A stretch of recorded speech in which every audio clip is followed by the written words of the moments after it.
Vamos ao nosso Papo Imobiliário, conversando com a Geise Lacerda, que participa da nossa programação nesta manhã para trazer informações aí para nossa audiência aqui no programa do Cresci. Vai comprar, vender, trocar, alugar, já sabe, consulte um corretor de imóveis. Cresci RS, dando a dica aqui na Rádio Cidade. Bom dia, Geise.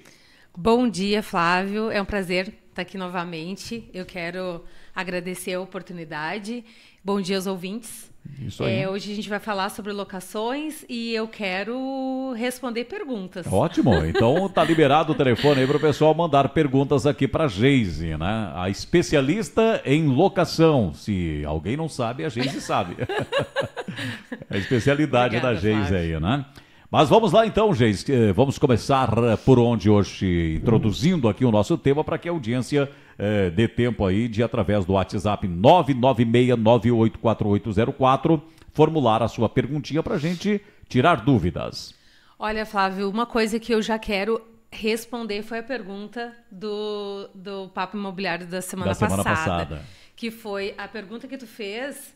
foi sobre de como fica o contrato de locação quando há um problema de alagamento ou de vendaval que destelha o imóvel. Enfim, como nós tem acontecido nesses últimos anos e graças ao nosso bom Deus, esse ano ainda não tivemos esses fatos tão fortes assim que prejudicasse tanto as pessoas como no ano passado. Então, Flávio, quando acontece esse tipo de situação, tu aluga um imóvel, aluga uma casa, e essa casa ela acaba sendo afetada por uma enchente. A enchente, ela é um fato que é imprevisível. Ela acontece por uma imprevisão, não dá para tu programar que ela aconteça, né? Existem áreas que são alagadiças. Aí sim, se a pessoa for morar no imóvel, ela precisa saber se naquele local tem ou não risco de alagamento. Mas é muito difícil de tu prever que haja um alagamento num determinado bairro, ainda mais se que não tenha acontecido antes, né? E isso não é responsabilidade dessa informação, não é uma responsabilidade do locador ou da imobiliária que for administrar a locação. Isso é uma coisa que pode acontecer independente do local que esteja. Bom, mas vamos para o caso concreto. Se acontecer um fato assim e a pessoa perder os móveis, perder a casa, ficar inabitável, esse locatário tem o direito de desocupar o imóvel e ele não vai precisar restituir o imóvel nas condições que ele havia contratado, que é aquela condição que estava lá na vistoria inicial. Ele não tem que arrumar o imóvel, não vai precisar trocar telhado se for destelhado, não vai precisar reconstruir o imóvel, tá? Cada um vai ficar com seu prejuízo. O locador com prejuízo da perda do imóvel e o locatário com o prejuízo dos seus bens. Para isso que é importante ter o seguro, o seguro incêndio, que acaba abrangendo outras garantias, né? Outras formas de segurança para esse morador. Mas o contrato ele se encerra. Perfeito. Quando acontece aí algo que realmente tire a possibilidade de habitação do imóvel. A Sueli está fazendo pergunta aqui no Papo Imobiliário. Bom dia, estamos ouvindo a Rádio Cidade, aqui no bairro Viegas. Como é que funciona no caso da locação do imóvel? Quem paga o IPTU, locador ou locatário? Está perguntando a Sueli. O dever de pagamento do IPTU é do proprietário do imóvel. Porém, lá na lei de locações, tem um artigo que diz que exceto se estiver constando no contrato, que essa despesa vai ser do locatário. Mas ele reembolsa, né, o locador em relação ao IPTU, assim como o seguro-incêndio, que o seguro-incêndio também é uma obrigação que consta lá na lei. Porém, não é mercadologicamente usado aqui na cidade, né? Ali na imobiliária, por exemplo, nós estamos usando muito isso, principalmente depois do último fato que teve do vendaval, né, aqui em Camaquã, que acabou dando prejuízo para muitas pessoas, mas também por conta dos últimos incêndios. Então, a gente flexibilizava. E agora a gente não flexibiliza mais. Então, respondendo a pergunta, a obrigação é do locador. Porém, se estiver constando no contrato que o locatário deverá pagar IPTU, seguro-incêndio, condomínio, ele vai precisar fazer esse pagamento, sim. Muito bem. Mais perguntas que chegam por aqui. O nosso ouvinte Luiz, aqui no WhatsApp da Rádio Cidade, perguntando se, no caso da locação de um imóvel, marido pode ser fiador da esposa ou vice-versa? Luiz, Carvalho não, Bastos. porque isso acaba confundindo o patrimônio da pessoa, né? Se eles são casados, a fiadora, a locatária, ela é fiadora também.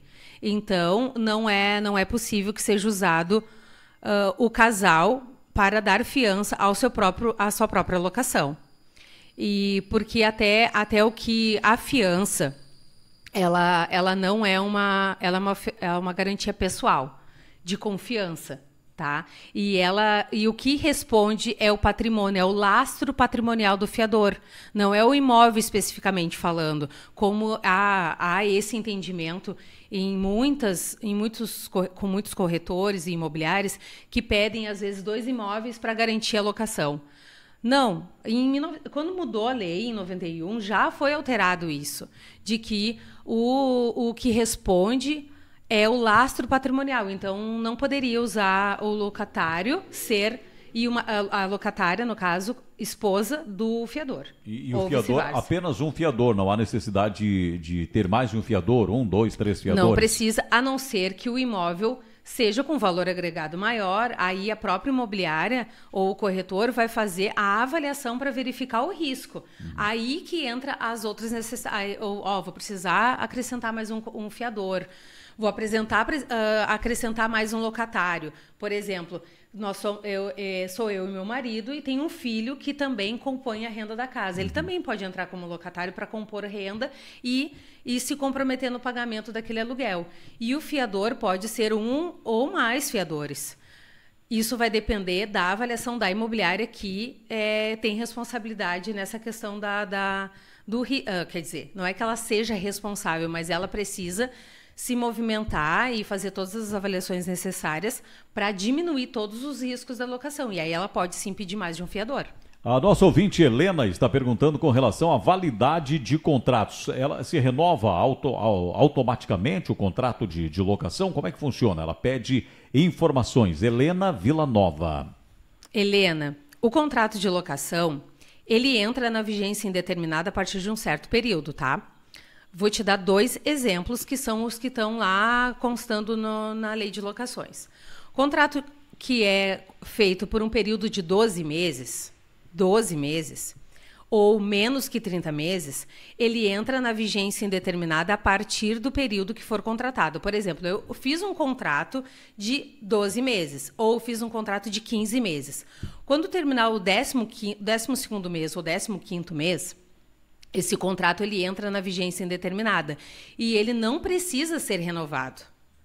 Só que nesse período, nos contratos menores que 30 meses, o proprietário pode pedir a desocupação do imóvel para uso próprio dos seus descendentes e dos ascendentes a partir do período que terminar a vigência do contrato, que é, como o exemplo que eu dei, de 12 e 15 meses, tá?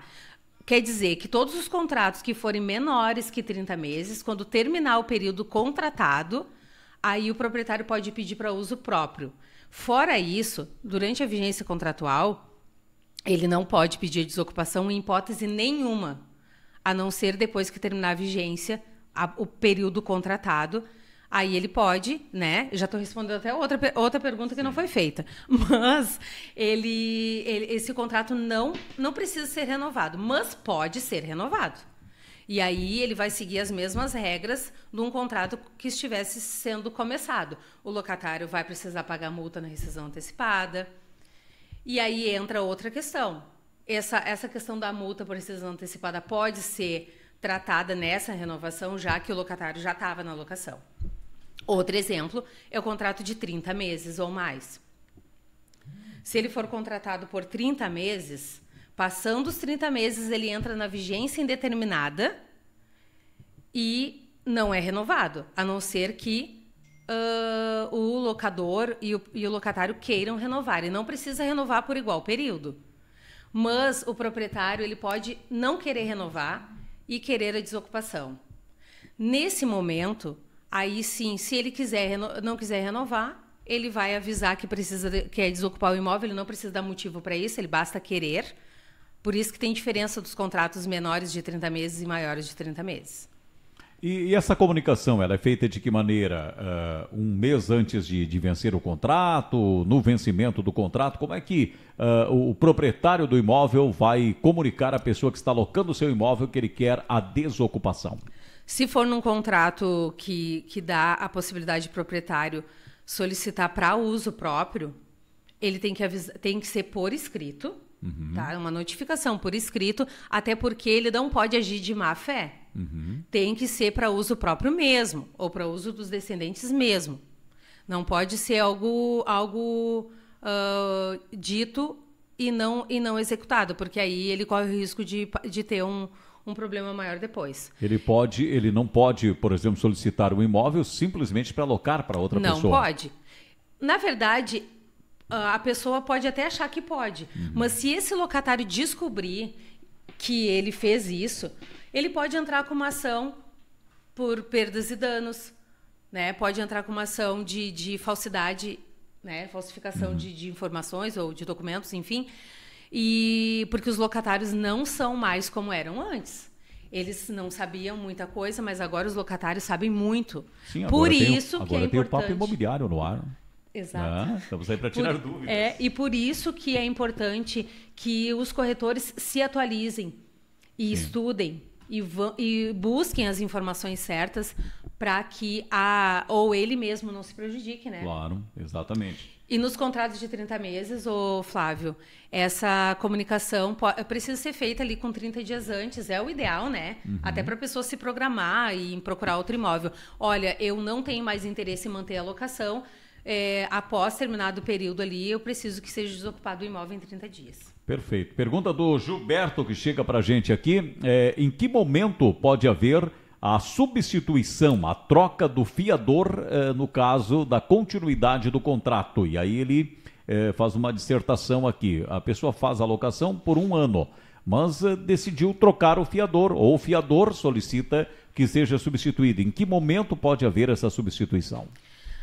É uma boa pergunta e, assim, depende do contrato de locação, tá? Existem contratos que não prevêem cláusulas de que o fiador fica, né, na fiança até a efetiva entrega das chaves. Não é o nosso caso. O fiador, ele pode conversar ali com o locatário para trocar a fiança, mas se o locatário não apresentar um novo fiador para a imobiliária ou para o corretor, não há o que ser feito. Sim. Né? Porque até que ele entregue as chaves, se for um contrato que diga que tem essa cláusula, o fiador ele fica na fiança. Depois que, se houver, né, a substituição da garantia, aí sim vai ser feito um aditivo, troca-se a garantia e é em comum acordo. Aí é outra questão. Perfeito. Mas existem outras questões, que é a morte do locatário.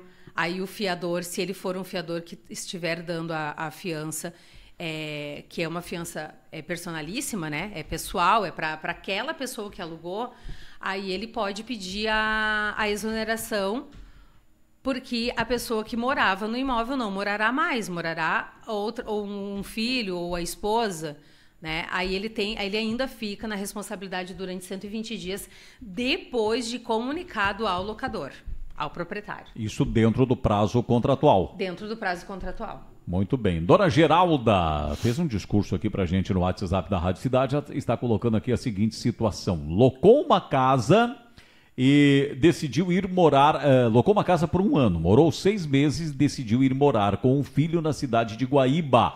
Ela quer que a filha dela fique morando nesse imóvel e ela pergunta: É possível eu ter feito a locação de um imóvel e transferir para uma outra pessoa, sublocar, ou devo comunicar à imobiliária, pedir o encerramento do meu contrato e o início de um outro contrato com a minha filha? Qual o procedimento a ser adotado? Ela diz que a casa que ela locou não foi através de imobiliária, foi direto com a proprietária, mas que tem um contrato. Primeiro, não aluguem direto com o proprietário. Aluguem sempre com a imobiliária. As pessoas têm o hábito de achar difícil, ruim, burocrático, oneroso alugar com a imobiliária. Só que a imobiliária, que tem o corretor, ela vai conseguir te proteger nessas questões. Como foi alugado direto com o proprietário, conversa com ele para trocar a titularidade dessa locação.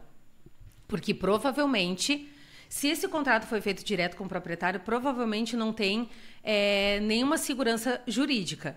Eu vejo sempre dessa forma, porque todos os contratos que entraram ali na imobiliária que foram direto com o proprietário é uma coisa assim bem aleatória, né? Então não é só o nome da pessoa, o valor e é isso e ponto final. Até colocam cláusulas que não faz sentido nenhum. A sublocação é uma infração contratual. Isso está na lei. Então não precisa nem constar no contrato porque está na lei. Nem tudo que não consta no contrato não precisa ser cumprido, porque existe uma lei especial que regulamenta o contrato de locação. Então, não subloque o imóvel, mesmo sendo a sua filha, mas comunique ao proprietário: eu estou saindo do imóvel, eu estou indo morar com meu filho, minha filha vai continuar morando aqui, vamos trocar a titularidade da locação para minha filha. Né? Agora, se ela já estivesse no contrato, seria o ideal. Se ela está morando com a senhora, já morava com a senhora, é melhor que ela já estivesse nesse contrato de locação. Mas se ela não estava morando com a senhora, ela será uma nova moradora. Aí o que seria o melhor? Avisasse o proprietário, fizesse um acordo, um comum acordo, para trocar a titularidade dessa locação para a sua filha, e ela assumiria a locação a partir daquela data ali, isso sempre por escrito através de aditivo. Não vai haver uma rescisão contratual, não vai haver a necessidade de paga de multa por rescisão contratual, porque ela está indicando a pessoa que vai dar continuidade, porém é aconselhável, é bom que no contrato constasse o nome da filha como usuária do imóvel. Exatamente, e tem outra questão, se fosse na imobiliária com o corretor, nós faríamos uma avaliação dessa locatária para ver se ela teria condições de manter-se na locação, de substituir essa mãe que está saindo, né? Sim, a titular. Né? E ela também, ela assumiria todas as questões da locação desde o início, inclusive da vistoria inicial. Sim. Mas isso exatamente. Tudo documentado e avaliado. A gente não trocaria faria a substituição da locatária sem uma avaliação criteriosa. O Sandro está colocando aqui, ele tem um imóvel que ele loca diretamente esse imóvel. Ele diz que no pátio dele, ele tem um terreno de esquina e numa parte ele tem uma casa que ele faz a locação. E ele sempre coloca lá no contrato o índice de reajuste correspondente ao salário mínimo, ou seja, sobe o salário, sobe o aluguel. Ele pergunta se é legal utilizar o salário mínimo como índice de reajuste. Não. O índice de reajuste ele precisa ser aqueles que são definidos pela lei, que é o IGPM, o IPCA, o IVAR, que a gente não usa aqui também, não pode ser reajustado pelo valor da moeda corrente, pelo valor do salário mínimo. Isso é o que consta na lei que regulamenta ali as locações. E quais são os índices mais comuns, os mais usados para reajuste de aluguel? Mais comum é o IPCA e o IGPM, aqui na nossa região. Varia de região para região, é? Varia, porque, por exemplo, foi lançado há uns anos atrás o IVAR, que é um tipo de índice para reajuste de aluguel. Porém, Porto Alegre tem parâmetro desse reajuste, mas a nossa região não tem. Sim. Então, a gente não pode usar esse índice como para reajuste. Então, nós usamos o IPCA ou o IGPM. Perfeito. Eu vou pedir um minutinho para a gente fazer uma pequena pausa aqui para chamarmos o repórter Robson Marques, que está nas ruas da cidade, né? Já está aparecendo aí o trânsito. Vamos chamar o Robson Marques, então, com a cobertura de trânsito, mostrando a movimentação aí nas nossas ruas da cidade. Já voltamos com a Geise aqui na programação da nossa gigante da web, com o nosso Papo Imobiliário. Vamos chamar então meu querido Robson Marques, repórter aqui da nossa Rádio Cidade, para nos trazer informações do trânsito. Em dias de chuva, gente, importante tomar muito atenção no nosso trânsito. Atenção redobrada. Alô, Robson Marques. Olá, muito bom dia, Flávio e ouvintes da Rádio Cidade. Unidade móvel, repórter Robson Marques, já pelas ruas. Nós estamos aí sem o áudio do Robson Marques, né? Eu vou pedir aí para o Robson restabelecer aí o contato, então, Robson. Nós estamos sem áudio, nós temos imagens, mas estamos sem o áudio, né? Vamos ver se há possibilidade agora. Dá uma olhadinha no microfone aí, pode estar fechado, Robson Marques. Alô, Robson. Olá, muito bom dia, Flávio e ouvintes da Rádio Cidade. Unidade móvel, repórter Robson Marques, já pelas ruas, vamos dizer assim, movimentadas, volta e meia diminui, e aí nós vamos indo nessa manhã de quarta-feira chuvosa. Tivemos aí pelo menos 40 milímetros de chuva durante essa noite. Ontem no começo da noite já relampeou bastante, trovejou bastante, acabou faltando luz no centro, viu, Flávio? A região da prefeitura ali estava sem luz, tanto pela Júlio, pela lado da Pompeia, como pela Olavo de Moraes, também da Presidente Vargas. Aquela quadra ficou sem luz ali, subindo até o Paineira. Em torno de 7h15, 7h20, foi voltar um pouco mais de 8 horas da noite ali. Bom, tivemos essa chuva, a previsão hoje o tempo ficar desse jeito, chove e para. Hoje vamos chegar a 25 milímetros, amanhecemos com 13 graus, abafado, né? Muita umidade dentro das casas, pessoas falando bastante por conta desse calor e por conta dessa instabilidade no tempo. Amanhã essa chuva continua com um pouco mais de intensidade, aí sim mais constante, mas amanhã a mínima vai ser de 8 e a máxima, praticamente a máxima de amanhã foi a mínima, vai ser a mínima de hoje. Amanhã a máxima é 14 graus. Mas falando do trânsito, viu, Flávio? A gente está aqui nesse famoso pé de galinha, no entroncamento da Loureiro com a Capitão do Fucaça e da Loureiro com a Bento Gonçalves. O trânsito tem uma intensidade, como eu disse, um pouco maior o acesso pela Capitão do Fucaça. Esse veículo provavelmente indo para o centro, acessando o Portão Boa Viagem, pegando lá o comecinho da Olavo de Moraes, né? Essa manhã chuvosa, agora parou um pouquinho a chuva, mas está feia. A tendência, como eu disse, é que esse tempo continue instável. Essa chuva para e volta aí durante todo o dia. Amanhã chega o frio e ela fica mais constante, tá bem? Repórter do trânsito, Robson Marques, direto para o Cidade Aberta. Daqui a pouco posso voltar de um outro ponto da cidade. Grande abraço e um bom programa. Muito bem, Robson. Robson mostrando aí a pista molhada, escorregadia. Importante as pessoas terem muito cuidado, né? O trânsito na Rádio Cidade tem o patrocínio de Supermercado Roxo, Rose Restaurante, Loja Xanadu, na Zeca Neto 845. Também o patrocínio de Afubra, sempre com você. O patrocínio do Simuca, Sindicato dos Servidores Públicos Municipais de Camaquã. Mafiore Moda Masculina, na esquina da Prefeitura Municipal. PowerNet, internet banda larga, 7 de setembro, pertinho da ponte. Clínica Dr. Éder, Ritner Center, Presidente Vargas, 932 Camaquã. E também no Centro Clínico da PUC, Moda Homem, atitude e confiança em Camaquã. E Funerária Jardim, de Samuel Kolesny, tradição de 36 anos em Camaquã. Temos serviços para todas as classes sociais, do serviço mais sofisticado ao mais simples, ao mais popular. Temos a linha luxo, a linha gold, temos a linha popular, de acordo com as condições familiares da família. Atendimento humanizado e a experiência que faz a diferença de 36 anos de Samuel Kolesny. E a documentação, gente, todo o encaminhamento da documentação junto aos setores competentes pela equipe da funerária do Samuel Kolesny. Seguimos com o nosso papo imobiliário, com a Geise Lacerda, respondendo questionamentos, respondendo perguntas aqui da nossa audiência. Muitas perguntas chegando, nós estávamos falando aqui, a resposta anterior foi para o nosso ouvinte que perguntou, o Fernando, né, se era possível ter como base o salário mínimo para índice de reajuste. A resposta foi não. Existem outros índices oficiais para reajuste. E voltando na questão do reajuste salarial, esses reajustes, essas variações, normalmente elas são anuais? Qual é a periodicidade? O reajuste do aluguel? Sim. Sim, o reajuste do aluguel ele é anual. Esses índices eles são atualizados anualmente, né? Anualmente, isso. A Fundação Getúlio Vargas, ela divulga esses índices.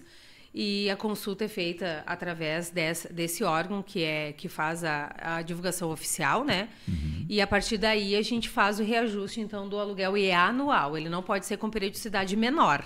E isso só se for alterada a lei. Então, Muito sempre bem. a cada 12 meses tem o reajuste do aluguel, que é contratual, é obrigatório, mas se for ali um valor absurdamente alto, como foi lá em 2021, 2022, aí é passível de negociação, né? Eu acho que o diálogo e a comunicação é sempre importante. Sempre importante. Elizabeth Figueiredo Nunes mandando bom dia. Renilda Bierhaus também na escuta. Tereza Quevedo da Silva e Juarez. Campo Quevedo, São Lourenço do Sul. Gessi dos Santos também nos acompanhando. Elisete Malicheski, Nadir Vaz. Gilson Gomes também nos ouvindo. Meirion Anderson. A Rose da Mr. X Camaquã, Maria Zinalda Dias, Maria Alda Neves, Eloíra Lieve, também acompanhando a nossa programação, e a gente segue falando sobre locações, locações comerciais e locações seriam familiares, domésticas, aqui não é comercial, residencial, exatamente. Ou não residencial. Ou não residencial. Não existe, então, a locação comercial. É residencial ou não residencial? Na lei de locações, eles definem locação residencial e não residencial. Mas tem a locação comercial que tem as regras específicas, questão de renovação, é outra regulamentação dentro da lei também. Então, mas a não residencial, ela é quando uma pessoa jurídica aluga um imóvel. Sempre quando uma pessoa jurídica aluga, é a locatária do imóvel. Interessante. Aí sempre será não residencial. No caso, mesmo que seja para uso residencial. No caso da locação, vamos tratar como comercial, também é necessário um fiador ou a empresa que tem lá o seu capital estipulado lá dentro da legislação, a própria empresa é responsável pela garantia do pagamento do imóvel? Olha, geralmente não. Isso tudo vai depender da análise de contrato. Sim. Contrato social. Geralmente as empresas não abrangem isso no contrato social. O patrimônio da empresa, ele é da empresa e ela não entra para fiança. Só que pode acontecer de ter ali 1 ou 2 imóveis que possam entrar para um tipo de fiança.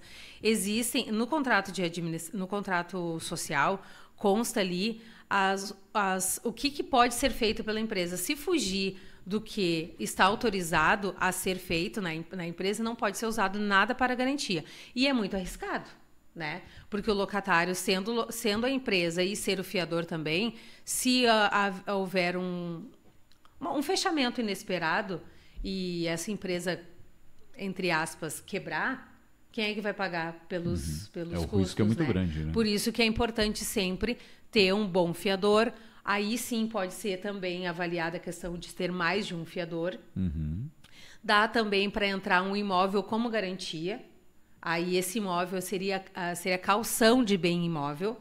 A caução de bem imóvel é melhor que não seja um imóvel residencial e sim um comercial, né? Porque aí a caução de bem imóvel ela entra naquela configuração que pode ser usado como o único imóvel do fiador e aí não pode ser alienado, diferente do fiador não, do que está sendo dado em caução, né? Diferentemente quando o fiador é fiador, que essa proteção não existe mais na lei. O fiador ele pode sim perder o imóvel, o único imóvel, o seu único patrimônio, se for uma locação com débitos e que seja necessário ajuizar. A Marcela Gauss, que está nos ouvindo, bom dia. O Adair está perguntando se ele pode ser fiador de mais de um imóvel ao mesmo tempo. Pode sim ser fiador de mais de um imóvel ao mesmo tempo. Isso não tem nem como as imobiliárias saberem, né, quais imóveis, de quais locações que tu é fiador.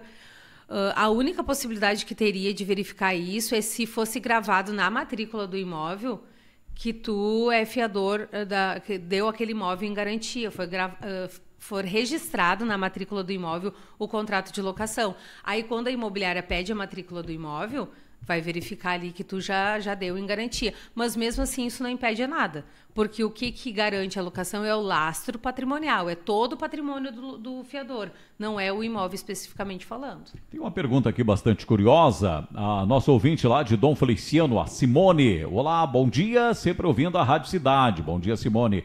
Ela pergunta se na condição de locatária ela precisa fazer a declaração do imposto de renda constando o valor que ela paga do aluguel da casa onde ela mora ou não há esta necessidade. Não há ainda necessidade, mas a Receita Federal tem... ela é pessoa física, né? Não é pessoa jurídica. A Receita Federal tem estimulado que os locatários façam as declarações, porque existem muitos locadores que não declaram seus rendimentos. Então, acaba, né, a locatária vai lá e declara, o locador não declara e acaba dando ali a confrontação dessas informações à Receita. Mas se ela fosse pessoa jurídica, sim, ela tem a obrigação de declarar. Mas no caso da pessoa física também não há abatimento, né, de despesas lá na declaração do imposto de renda. Aí né? é que está, a Receita Federal, eles têm estimulado nesse sentido, de pedir para o locatário ir lá fazer a declaração, aí tu vai ter um desconto no teu imposto de renda. Sim. Isso é uma forma de chegar naquelas pessoas que não fazem as suas declarações. E motivar aqueles que fazem a declaração também. Exatamente. Né? A imobiliária, ela tem uma obrigação, que é declarar todos os aluguéis que são pagos, o aluguel que é recebido e o repasse para o locador e o valor que é retido da administração, né, que é a DIMOB.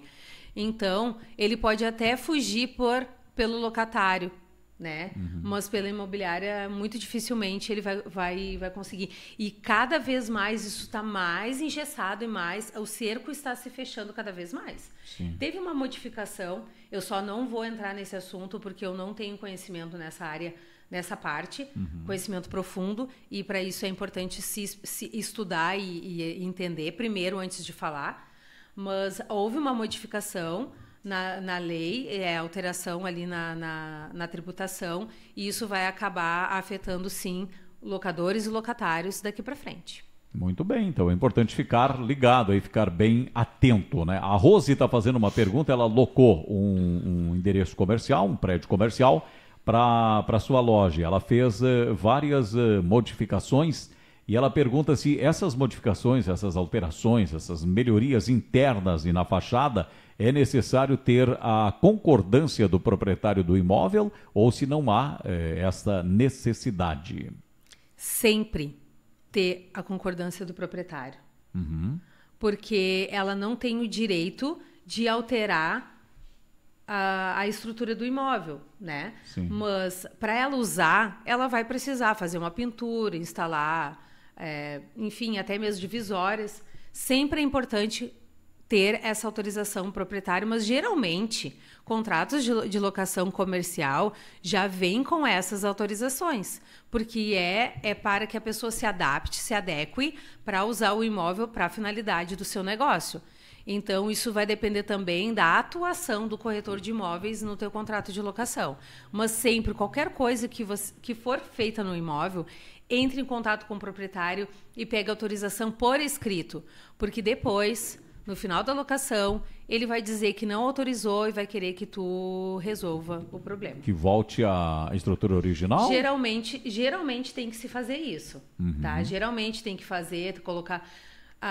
Vou te dizer uma coisa, Flávio. Aqui em Camaquã, infelizmente, não é 100%, mas a maioria das locações comerciais, o proprietário entrega o imóvel muito ruim. Com a pintura o primeiro locatário passou para o segundo, passou para o terceiro e o imóvel está... Mas o locatário, quando entrega o imóvel, ele não tem que atualizar? Locação comercial. Na locação comercial. Na locação comercial. E aí o proprietário diz assim, olha, eu entrego para ti do jeito que tá, tu faz o que tu quiser e depois tu me devolve do jeito que tu deixar. Isso tem que estar no contrato. Porque depois o locador vai lá e vê que o locatário fez inúmeras coisas e ele sai, às vezes,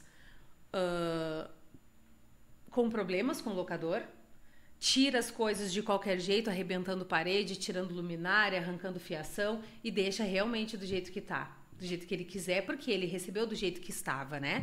Então é sempre importante ter tudo registrado no contrato para que não haja nenhum problema no final da locação. Pergunta da Jurema da Vila Viegas. Como é que funciona ao entregar o imóvel, as contas de água e luz? Elas são pagas até o vencimento daquela conta do mês em que está sendo feita a entrega? Ou mesmo no mês seguinte ainda pode ser cobrada alguma taxa, já que nem sempre a conta da água e da luz vem na sua totalidade no decorrer do mês. É a dúvida da Jurema, lá da Rua Lagoa Vermelha. Jurema, o importante é quando tu desocupar o imóvel, já entregar as chaves pro proprietário, é sempre tirar uma foto do leitor da água e da luz, ir na CE e na Corsã e pedir o desligamento da conta, dessas duas contas, e eles mesmos, os órgãos ali, a CE e a Corsã, vão te emitir a conta final. Para que não aconteça isso, de tu ter que ficar pagando diferenças, né, posteriormente. Geralmente, eu quero abrir um parênteses em relação à água. Nem toda a água que pode ser desligada, porque nem todos os imóveis estão com os padrões legais ainda, né, estabelecidos pela Corsã. E aí, se tu desligar a água sem autorização, isso tem que estar autorizado no contrato também, é bom sempre dialogar e conversar com o proprietário, ele vai precisar fazer essa adequação, botar o nicho lá para frente da casa, abrir um acesso, tanto a água quanto a luz, né? Então é sempre importante ver isso, o que está escrito no teu contrato. Mas se tiver tudo ok, tudo legalizado, tudo certinho, vai lá e manda desligar a água e a luz e pede a conta final. E aí acaba com o problema. Porque há algumas pessoas ainda que mantêm a conta da água e da luz no nome do proprietário, mas alguns já transferem para o seu nome, e esse é o correto, né? Fazer a transferência da titularidade para o seu nome durante o período de locação. E aí impera essa dúvida da Jurema. Está entregando o imóvel, como é que faz? Manda desligar, desliga a água, desliga a luz, já que está no meu nome? Essa dúvida assim, é muito recorrente, eu já vi várias pessoas com essa dúvida, Geise. O melhor mesmo é saber como é que está escrito isso no contrato, porque às vezes tem um parênteses, ele, olha, não pode desligar a água porque não está padronizado, eu vou transferir, o proprietário vai transferir a titularidade para o nome dele. Mas mesmo assim, tu faz a leitura, vê qual é o consumo da tua água e da tua luz, e se tu não souber ali fazer o cálculo do teu consumo, pede ajuda para alguém. E aí tu repassa para o proprietário aquele valor e ele paga, enfim, a totalidade da conta, mas não vai deixando, porque se esse locador alugar novamente para outro locatário, o locatário manter a conta no teu nome, tu não vai poder fazer nada, porque a responsabilidade de pedir desligamento era tua, né? Como é ali na imobiliária. A ligação de água e luz, Flávio, tem que ser feito o nome do locatário. Se tem uma particularidade, a gente coloca no contrato. Porque depois o locatário sai, não manda desligar a água e a luz, fica lá correndo, tendo consumo, e a imobiliária não tem a imobiliária, o corretor, ninguém, ou outra pessoa que não esteja no nome daquela ali, não tem obrigação de fazer o desligamento. A obrigação é de quem contratou, de quem fez o pedido. Trocou a titularidade, manda desligar. Não tem como trocar titularidade, não tem como desligar, conversa com o proprietário para agilizar, para que se faça agora, né? Para não gerar débito para essa pessoa que não está mais no imóvel. O Samir pergunta se esse cálculo do leitor da água e da luz a imobiliária faz, já que normalmente o proprietário não sabe fazer pela simples leitura, saber o valor que ele deve reembolsar e se esse reembolso é feito direto na imobiliária. Pergunta do Samir. Se o contrato for feito pela imobiliária, sim. Aí a gente faz o cálculo pela metragem cúbica e de consumo, né? E os dias ali que foi usado, a gente faz a leitura do relógio, do leitor de consumo e faz o cálculo pelo valor da metragem. Existem variações no valor da metragem. Nem sempre é o mesmo valor para todas as regiões e para todo o consumo, porque tem lá um limite de metragem que, se ultrapassar, o valor do metro cúbico aumenta. A luz também. Agora mesmo, o consumo da luz desse mês teve muita alteração por causa da bandeira vermelha. E isso acaba impactando no consumo e no custo. Então, tem que saber fazer o cálculo. Para isso que é importante tu ter a administração de uma imobiliária ou de um corretor que saiba fazer, que saiba te atender nessas situações também. Bom, as perguntas são essas. Quem mais que nós podemos fazer sobre locação? Tu queria perguntas e o pessoal te bombardeou de perguntas aqui, né? Eu amei isso tudo, fiquei muito feliz. É importante que as pessoas queiram saber. E assim, é uma coisa que eu tenho dito, os problemas acontecem, tá? Não vamos ser hipócritas de dizer que tu vai alugar, o proprietário vai alugar um imóvel, nunca vai acontecer nada, que ele está ali na imobiliária, no corretor, e ele está protegido, ele está está isento de qualquer problema. Não. Os problemas acontecem, existem coisas que o locador não é obrigado a resolver, existem coisas que o locatário não é obrigado a resolver, e existem coisas que a imobiliária também não é obrigada a resolver. Uma delas é pagar pelo aluguel de um locatário que não pagou. Sim. Eu tive recentemente, infelizmente, depois de tanto tempo que a gente fala sempre esse mesmo assunto, é que a imobiliária ela está ali para administrar, para cuidar, para que fique tudo 100%. Sim. Mas se acontecer um atraso, a imobiliária não tem obrigação de pagar e esperar o locatário receber para ser reembolsada. A imobiliária trabalha para que esse atraso diminua, recebe com os encargos e repassa para o proprietário. Né? Então, o corretor de imóveis que quer trabalhar com locação, todo mundo acha, desculpem se eu estiver sendo prepotente, tá? Acha que pode trabalhar com locação, qualquer um aluga imóvel. Gente, o mercado está cheio de corretor que não sabe vender. Por que não vai ter cheio de corretor que não sabe alugar, né? Claro. A maioria, tem muita gente que só está afim de receber comissão. E então, quando tu te propõe a trabalhar com locação, seja honesto, seja transparente com o teu cliente desde o primeiro dia. Não queira abraçar o mundo com as pernas.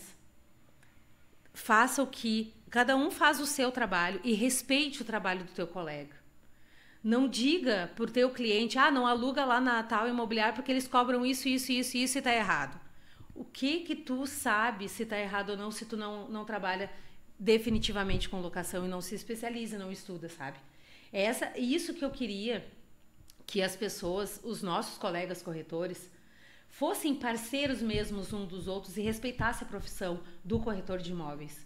Que hoje, e isso é maravilhoso que a Cristina está fazendo, tentando unir todo mundo, todos, né? Porque ela agora é delegada e vice-presidente do Cresci, e ela está tentando unir os corretores. Eu acho que isso é maravilhoso, porque existe uma guerra tão desnecessária entre corretor e outro, que não faz sentido nenhum, a gente está no mesmo barco. Se ninguém está vendendo, ninguém está vendendo. Se ninguém está alugando, ninguém está alugando, né? E o mercado está assim. Esse mês de agosto foi um horror. E pode ter sido alguém ter conseguido, né, vender mais ou coisa assim. Tudo bem, ótimo, maravilha, parabéns. Mas não está maravilhoso o mercado para ninguém. Então vamos, os corretores, respeitar o trabalho um do outro, se unir, não ter vergonha de pedir ajuda, né? Não julgar aquele corretor que está buscando, que está se especializando, que está trabalhando para melhorar atender o cliente, tanto o locador quanto o locatário, quanto o vendedor, quanto o comprador, sabe? Eu acho que isso é uma coisa muito importante que a gente precisa botar um novo ciclo no trabalho do corretor na nossa cidade. Muito bem, Cristina Buchaim, você falou e ela apareceu. Bom dia, Geis, bom dia, Flávio. No site do Cresci RS tem gratuito e EAD, o curso de locação para os corretores de imóveis. E a Cristina diz também que tem muito corretor que não sabe sobre locação. O cliente precisa estar atento, diz a vice-presidente do Cresci. É aquela história, né? Hoje em dia você tem que saber aquilo que você faz, tem que se especializar, tem que buscar informações. Tem muitos curiosos aí que pensam que sabem, né? Mas e isso gera algumas incertezas, né, Geise, no cliente. Porque no momento que o cliente vai numa imobiliária, ele não sabe se o corretor realmente tem domínio sobre aquela área ou não. Aí está da imagem da empresa, né, do próprio corretor. Investir no seu profissionalismo, na sua imagem, na sua credibilidade. Porque o que vai acontecer com o cliente? O cliente vai visitar lá o corretor, vai fazer uma locação e o corretor não entende absolutamente nada de locação, vai dar problema no contrato e o corretor o locatário vai sair falando mal tanto da empresa quanto do profissional, né? Exatamente. Então, assim, tenha respeito pela sua profissão acima de tudo, né? Muito bem, é isso. É isso? Eu concordo. E aí eu acho que isso é um assunto que precisa sempre estar em pauta. A união dos corretores, o respeito pela profissão começa dentro do órgão que regulamenta, que é o Cresci, e dentro das próprias imobiliárias. E quando tu te propõe a ser um corretor autônomo, que vai lá na imobiliária e faz uma parceria, tu tá fazendo a parceria com aquela imobiliária, respeita todos os corretores daquela imobiliária. Não diz pro teu cliente, não vão fazer lá porque eles fazem isso, isso e isso, cobram tanto. Isso eu tô frisando, o Flávio, porque nós cobramos o primeiro mês do aluguel inteiro. Se o aluguel é R$1.000, a gente cobra R$1.000. Se esse valor é da imobiliária? É intermediação, é da imobiliária. Porque a gente trabalha pra caramba. Tem um monte de corretor de imóveis que entra em contato comigo ali na imobiliária para pedir ajuda. Aí vão lá e cobram os 10%, mas acham um absurdo eu cobrar 100%, nós, a imobiliária, ele cobrar 100% do primeiro aluguel, sendo que quem deu a instrução foi a própria imobiliária, na pessoa da gerente, né, da locação ali. Entende? Então, assim, se tu tem segurança, cobra pelo teu trabalho.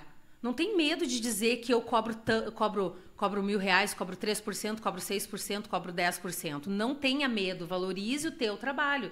Porque a gente não trabalha na Defensoria Pública. A gente tem despesas, todas as empresas têm despesas, todas as empresas precisam pagar os seus funcionários. Existem funcionários que se engajam, que querem, que atendem o seu cliente como se estivesse vivendo em família sempre, ali mesmo, né? Então, eu acho que isso precisa ser visto. A comunidade precisa deixar de ser preconceituosa com o corretor de imóveis que demonstra seriedade, que demonstra ética. É isso. Muito bem. Cristina Buchaim dizendo: é triste ver uns corretores tentando denegrir os outros. Precisamos nos unir e trabalhar por nós e por nossos clientes, diz a Cristina Buchaim. Exatamente. Uma pergunta, e aí não é da audiência, é do apresentador.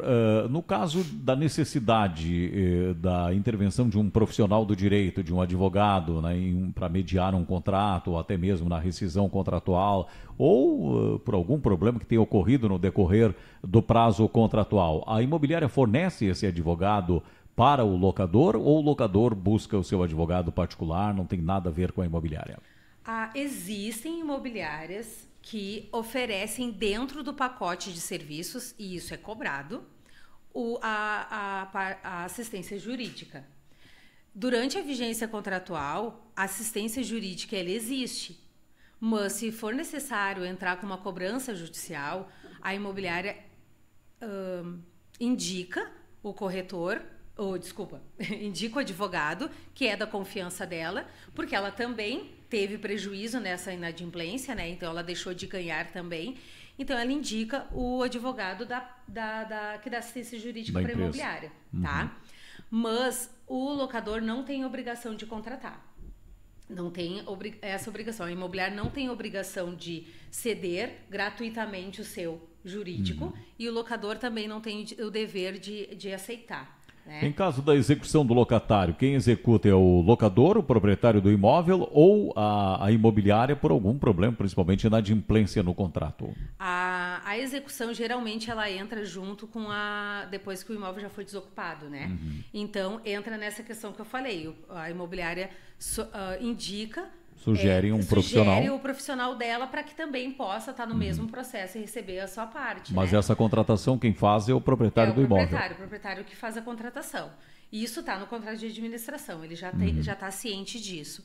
Mas a imobiliária tem que trabalhar para diminuir todo esse estresse, esse risco, né? Então é importante que esse diálogo seja feito. E ação de despejo. Ação de despejo, quem move é o locador. Sempre é o locador. Existe ação de despejo liminar, que é quando se esvazia a garantia. Aí o locador vai lá, cauciona esse despejo lá em juízo e entra com ação de despejo liminar, mas assim, é algo que a gente até o momento não usamos, tá? Não precisamos usar. A gente consegue fazer acordos para que não vá para o judiciário. E existe aquela outra ação de despejo que é mais morosa, quando tem fiador, o fiador não quer pagar, não se mexe, e aí sim tem que entrar com ação enquanto o locatário está lá no imóvel, também tem que ser caucionado. Aí existem questões que podem ser solicitadas pelo advogado. O locador, ele usa aquele imóvel por meio da subsistência dele, aquele aluguel. A subsistência dele parte daquele valor. Então, para um despejo liminar, onde a garantia já se esvaziou, já não tem mais garantia, não faria sentido o locador ainda ter que dispor de um valor lá para o juiz. Aí vai depender do advogado mesmo que vai entrar com a ação para conduzir isso, para o locador não ter que caucionar a ação. A Maria Isabel Dvorzewski Pires nos ouvindo, Rosimar Bede dos Santos, Noeli Beireles, Elisete Waliszewski, Nadir Vaz, Gilson Gomes, também na escuta aqui do programa. Marli, tentei ligar para o programa, eu vi a ligação aqui, mas a gente não consegue atender aqui, Marli, enquanto nós estamos no ar. Ela disse, eu gostaria de fazer uma pergunta muito direto para Geise, se ela estará na Feira do Livro com o... Ah, olha, está perguntando aqui sobre o teu livro aí, na coletânea das corretoras, das especialistas em locação de imóvel, e ela pergunta se na Feira do Livro agora em outubro vai ter o livro da Geise, a pergunta da Marli. Olha, Marli, eu nem pensei nisso. Não vou poder te responder. Até depois o Flávio me passa o teu contato e eu converso contigo, tá? Porque não tava na minha programação. Então, agradeço muito o teu interesse e acho isso maravilhoso, porque o livro foi um presente lindo que eu recebi, essa participação, e ele é muito focado na alocação e tem muito conteúdo. Isso serve para os locadores, para os locatários, para quem quiser ler. É um livro muito belo. Seria, acho que interessante, né? Disponibilizar na Feira do Livro, onde as pessoas estarão lá, né? Adquirindo lá as suas obras literárias e, por que não, o livro da Geise, né? Que legal, muito obrigada, Marli. Isso aí, Geise. Mais alguma informação? Não, acho que é isso. Eu quero agradecer bastante informações a oportunidade hoje. E me colocar à disposição para quando vocês quiserem me chamar, eu venho aqui, com certeza. Dúvida, sempre à disposição. E até essa vez sou eu que me ofereci. E estava tão bom. Eu agradeço muito aos ouvintes por terem entrado em contato, feito as perguntas. E é isso. É isso muito aí. Obrigada. Não só hoje, sempre tem muitas informações, mas hoje legal. Bastante interatividade. Verdade. Aqui o pessoal perguntando. Agradeço muito. É que esse tema aluguel, locação, desperta a curiosidade da nossa audiência, né? A Clair Lacerda, ligada aqui com o Flávio Medeiros, ligada no Papo Imobiliário, ouvindo aqui as informações da Geise. O Luiz Alberto Centeno Figueiredo, mandando um bom dia também. Pessoal ligado aqui no Papo Imobiliário, patrocínio do Cresci RS. Vai comprar, vender, trocar, alugar, já sabe, Cresci RS. O Gustavo Vitorino, olha aí, nosso querido amigo deputado Gustavo Vitorino, do Republicanos. Estamos ouvindo aqui na Assembleia Legislativa, né? A Salete, assessora do meu amigo, jornalista, apresentador da TV Pampa, da Rádio Pampa e deputado estadual Gustavo Vitorino. Obrigado pela audiência aí na Assembleia Legislativa do Estado do Rio Grande do Sul. Hoje a Geise tem assessora de imprensa também aqui, né? Vamos citá-la aqui, né? É a... Luíse, né? A Luíse, que é da assessoria do setor de marketing, né? Da Meta Imobiliária. Hoje está fazendo aqui a parte de assessora de imprensa da dona Geise. Está fazendo um belíssimo trabalho lá na imobiliária. Ela é um amor, uma criatura sem igual. Excelente. Estou muito feliz. Nós coisa estamos boa, muito felizes com o trabalho dela lá. Muito bom, coisa boa. Obrigado pela participação, Geise, aqui no programa. Obrigada. E até uma próxima ocasião, então, quando estaremos de volta aqui no nosso Papo Imobiliário. Muito obrigada, Flávio. Boa tarde. Geise Lacerda aqui com a gente. Bom dia, por enquanto, né? Bom dia. Boa tarde, boa noite. Isso, 20 graus de temperatura, ficamos por aqui. A participação da Geise você confere também na TV Cidade em edição extraordinária. E alternativas, né? Extraordinária não, mas alternativas, porque irá ao ar em vários horários lá na nossa TV Cidade.